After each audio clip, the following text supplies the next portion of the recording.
CNN breaking news. Hello, I'm Wolf Blitzer in Washington. And I'm Jake Tapper. It is yet another whirlwind day at the Trump White House, where just minutes from now, President Trump is set to announce his second nominee for Secretary of the Department of Labor. This was supposed to be the day Mr. Trump's first pick for Labor Secretary, Andrew Puzder, finally sat for a Senate confirmation hearing. But as you likely know, Puzder pulled out over a series of controversies that had turned even quite a few Republican senators against him.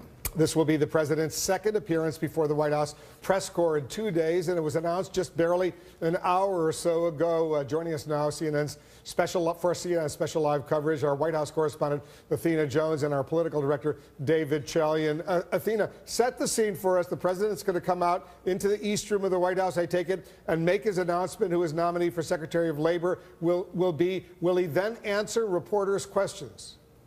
Hi, Wolf. I think that is the question of the day. Not only will the president answer reporters' questions, but whose questions might he answer if he does choose to answer some questions. We've seen in recent weeks, in the last several appearances before the press, that the president has selected a conservative or right-leaning outlets to ask him questions, and in that way has avoided some of the questions of the day, whether it was on his now former National Security Advisor Michael Flynn or on this issue of the ties or the repeated conversations that high-level Trump campaign aides and associates had with people known to American intelligence, these suspected Russian operatives. So the question is, will he get questions on that? We did hear him talk about what the White House has been choosing to focus on, which is the leaks of that information. He said again this morning in a spray we just saw, he said, we are going to find the leakers. They are going to pay a very big price. So it's clear he has something to say on it,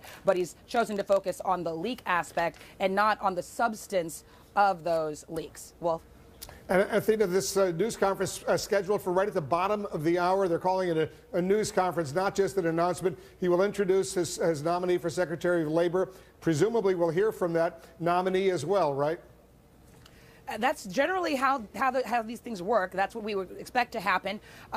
Sometimes things are called a news conference. It doesn't necessarily mean that it will be more than a statement, but we certainly hope there will be more than just the president introducing this nominee. I believe he called him a man in that pool spray that we saw just now in the West Wing.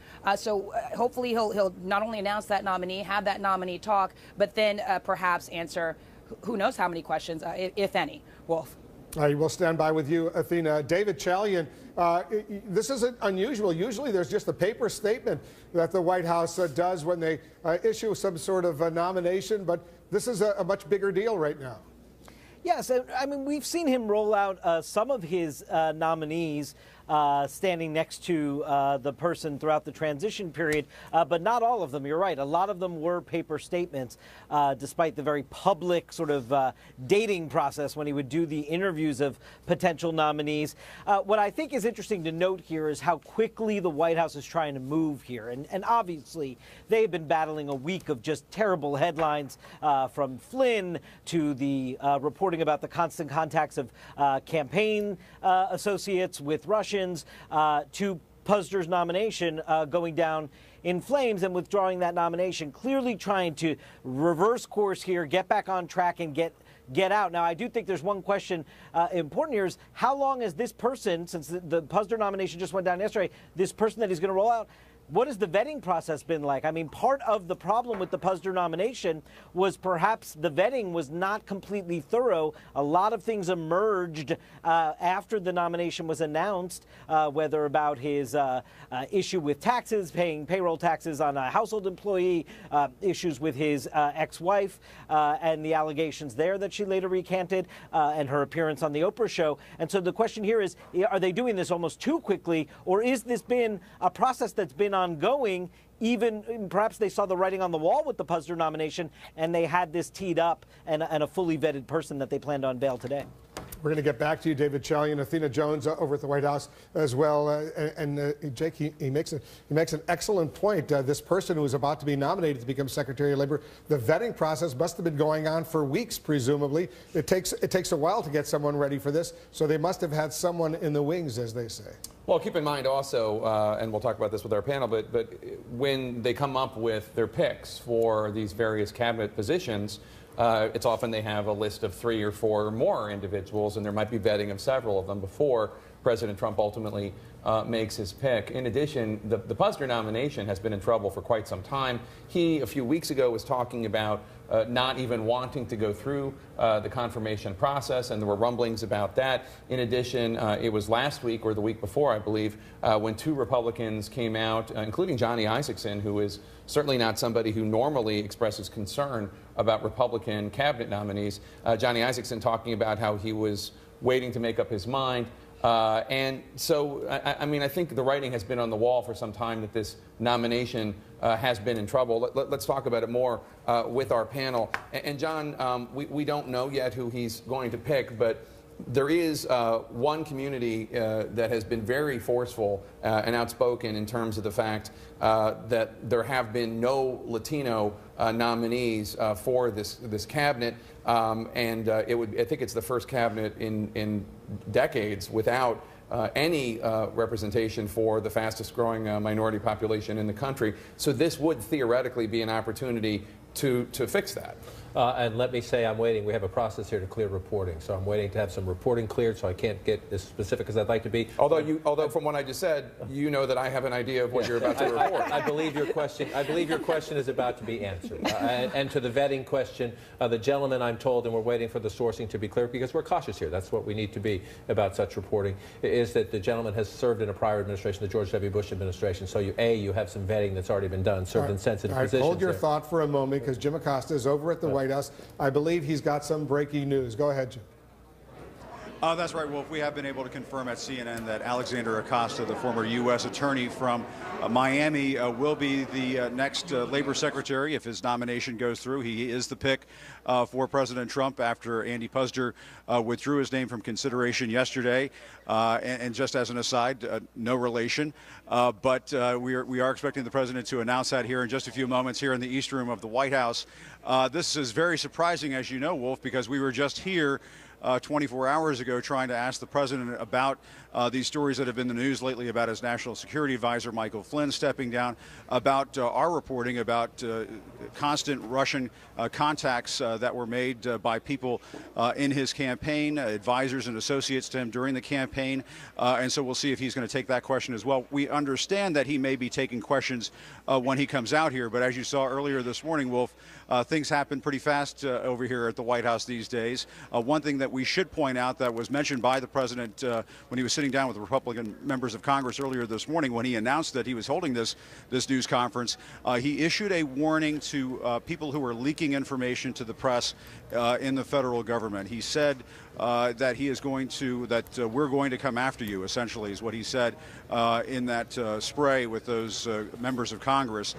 Wolf, that is a very, very stern warning from the President of the United States and a reflection of just how frustrated he is with all the leaks coming out of his administration right now.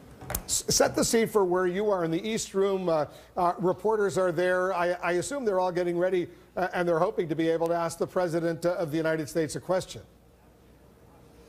That's right, and as you'll recall, and perhaps this generated some talk here in Washington over the last 3 news conferences. The president has only selected members from the conservative news media, and that process has served to shield the president to some extent from questions that have been in the news as of late. And so we're going to see whether or not the president decides to deviate from that strategy that has been hatched here at the White House. Obviously, some of the reporters who have been asking questions lately are good reporters, come from good journalistic backgrounds, but typically what we see when folks from the conservative media ask these sorts of questions, they may not be exactly the same kinds of questions that we would ask. And so we're hoping, Wolf, that we'll get that opportunity at this news conference to ask about this Russia story that has just mushroomed in recent days, resulted in the firing of his national security advisor, Michael Flynn.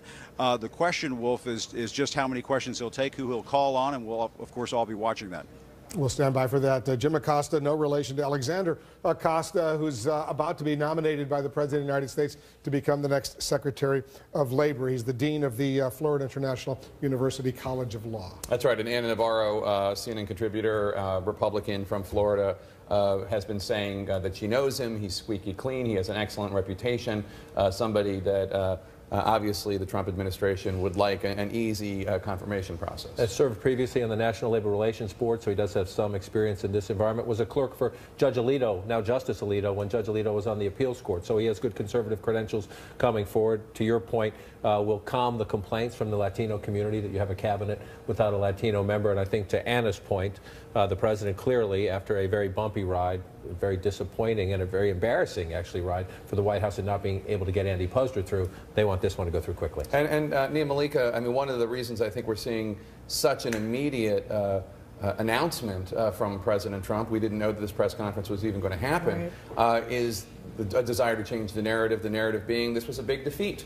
To have Republicans defecting and saying we're not going to confirm Andy Posner to be your Secretary of Labor, and not just the more moderate Republicans like Susan Collins of Maine, but very conservative Republicans saying we're not going to do this, we're not going to walk this bridge for you, a desire by President Trump to change the subject. And he will immediately. I mean, all of a sudden, what was a very I think, negative mark on his presidency with Andrew Posner having to withdraw. And as you reported early on, John King, he was having second thoughts. And the Trump administration wanted him to hang in there. And then those very embarrassing revelations around his marriage came out.